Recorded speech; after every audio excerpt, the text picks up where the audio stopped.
Hey everyone, welcome back. In this video, we'll see the most anticipated games of March. So let's take a look. I'm not saying this game will end friendships, but I wouldn't trust anyone who picks the exploding mushroom first. Gnaughty Gnomes is basically competitive forest chaos. It's a multiplayer arena brawler where tiny magical gnomes run around using ridiculous gadgets, traps, and environmental hazards to sabotage each other. The map seems designed around physics interactions, meaning half your wins will come from perfectly timed knockbacks or pushing someone into something very unfortunate. There's light progression and unlockables, but the real focus is emergent chaos. The devs even describe it as a competitive mischief simulator, which honestly feels accurate. This is the kind of game where skill matters, but being evil matters more.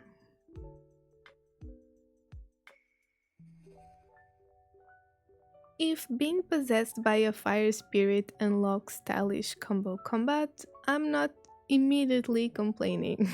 Homura Hime follows a shrine maiden cursed with a nation flame entity. Instead of purifying it, she learns to control it. The story leans into Japanese folklore, spirits, corruption, inner conflict, but the real standout is the combat system. It's fast, combo heavy third person action with katana strings, a real juggling, and fire based abilities that evolve over time. And the more you embrace the curse, the stronger your abilities become. But that power seems tied to narrative consequences. It's one of those power at a cost system, which I always love when done right. You know that moment in extraction shooters where you are one halfway away from safety and your heart rate triples? Yeah, that's the entire game. Bungi's Marathon reimagines the classic 90s franchise as a PvP PvE extraction shooter. You play as a runner, a cybernetic mercenary, exploring the abandoned colony of Tau City 4. The gameplay loop is brutal and simple. Drop in, gather loot, survive encounters with AI and other players, and extract. No campaign safety net, no scripted hero moments, just tension and consequences. A fun fact is that the original Marathon trilogy was known for deep, cryptic sci fi storytelling. This reboot keeps that universe but shifts the focus entirely towards competitive survival. Never Grace the Witch and the Curse. So imagine if leveling up means slowly becoming the problem. In Never Grace, you control a young witch marked by a spreading curse, and the world reacts dynamically to how much corruption you accept. And the more you lean into dark magic, the stronger your abilities become. But NPC relationships, environments, and even story paths begins to shift. Combat blends real-time spellcasting with layered ability customization. It's not just about unlocking strong skills, it's about deciding what kind of character you are shaping. Hero arc, villain origin story, that's apparently up to you. This is the headphones on, no distraction game. The sequel continues Lana's journey in a beautiful animated alien world.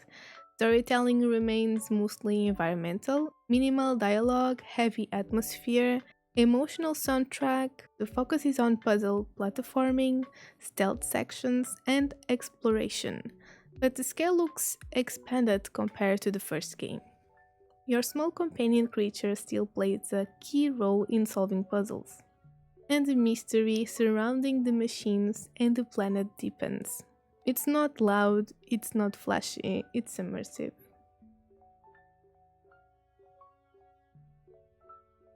Slay the Spire 2 builds on the original roguelike deck builder formula that basically defined the genre. New characters, new relics, new synergies, and new ways to ruin your perfectly crafted strategy. It's still turn based, brutally strategic, and punishing if you miscalculate. Launching in early access means constant balancing updates and meta shifts, which honestly makes it even more dangerous. The first game redefined deck building roguelikes, so the expectations for this sequel are very high. Monster Hunter Stories 3 Twisted Reflection. If you got emotionally attached to digital creatures, I'm warning you now. Unlike the mainline Monster Hunter, Story 3 is a turn-based RPG focused on bonding with monsters, called monsties, instead of hunting them. The narrative revolves around a mysterious phenomenon altering monsters' behavior, creating tension between riders and the natural balance of the world. Combat uses a rock, paper, scissors style attack system, power, speed, and technical, layered with elemental strengths and cinematic kinship attacks. It's more character driven and story focused than traditional Monster Hunter, and that's exactly why it stands out.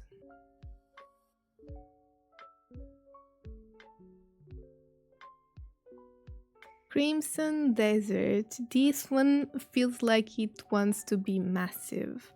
Developed by Pearl Abyss, Crimson Desert follows Cliff, leader of a mercenary group navigating political instability and war in a brutal medieval world. The game is open world with dynamic weather systems, large scale battles, and grounded melee combat that looks heavy and impactful. Originally envisioned as connected to Black Desert Universe, it evolved into its own narrative-driven experience. If it delivers on its ambition, this could easily be one of the year's biggest games. Mouse PI for Hire is a first-person shooter entirely styled in black and white rubber hose animation. You play as a private detective in a noir-inspired city filled with crime and corruption. The gameplay includes classic FPS mechanics with exaggerated cartoons, weapons, and abilities. But what truly stands out is the fully hand-drawn animation style inspired by the early 20th century cartoons. Visually, it's one of the most unique shooters in development right now. Time to make one decision that ruins you emotionally. Life is Strange is back with Reunion, and focus is on reconnecting with characters from the past and dealing with the consequences of previous choices. Like the rest of the series, the gameplay centers around dialogue, exploration, and branching decision paths. There's likely a supernatural element woven into the narrative, but the heart of the experience remains character driven storytelling. It's not about winning fights, it's about living with your choices long after the credits roll.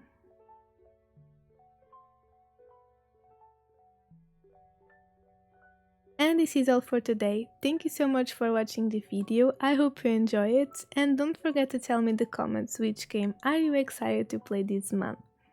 If you don't follow me yet, don't forget to do so, especially if you want to continue to know more news about games and watch gameplays of video games. And I'll see you in the next one.